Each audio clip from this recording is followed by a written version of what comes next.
Well, as you might know, this thing had the original drum brakes on it. And I tried to spare you the mayhem, but these are the two main tools, precision tools, that I used to remove this drum.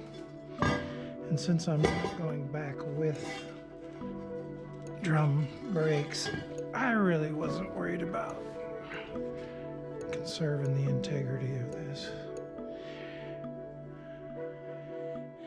I've beat lots of drums off of cars without damaging them, but this one was really on there, and I wasn't worried about the damage. So here it is. It's can make a grinder pedestal, chair, stand, whatever now, I guess. So yeah.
Looks like they were about half worn.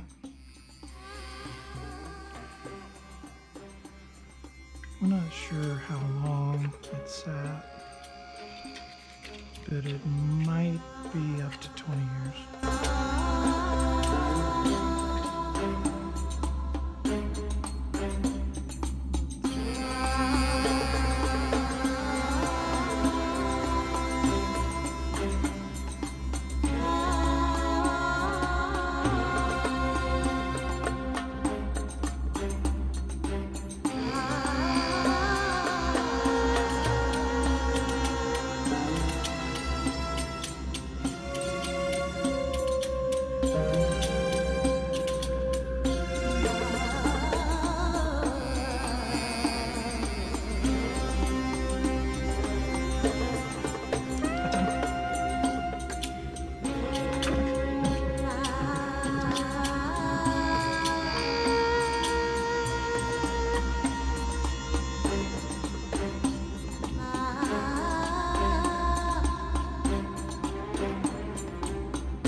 Decent sized paradox is the best thing for removing car keys.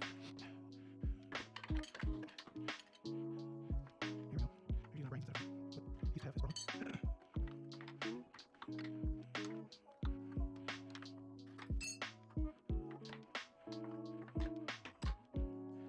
Now pickle fork. And I'll use it if I have to, but it's not my preferred method for separating tie rods and ball joints, because it ruins the boot, which I don't care in this case. Because these ball joints are going to get, or they're either not going to get used or they're going to get replaced, one or the other.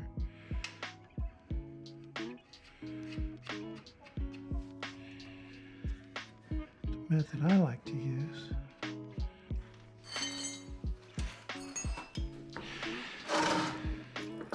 but anyway, ball joints are tapered, so if you hit it right, if you hit the spindle right there, just the shape of the ball joint will cause it, really without any distortion, it'll cause it to spit right out. And I dare say these have probably never been out. One, two,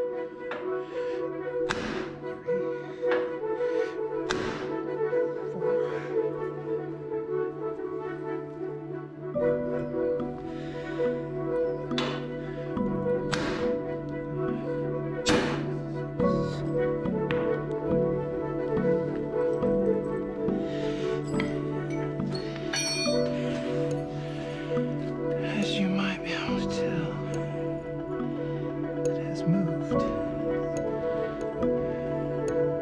I'm not sure why it only moved part way. That's unusual for me, in my experience. I usually go all at once.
I don't think there's hardly any tension on that spring.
See, no damage to the threads or to the boot. Not that we would have cared on this one. There's no slack, but it doesn't have any resistance this way also. Alright, so same treatment on this lower ball joint here.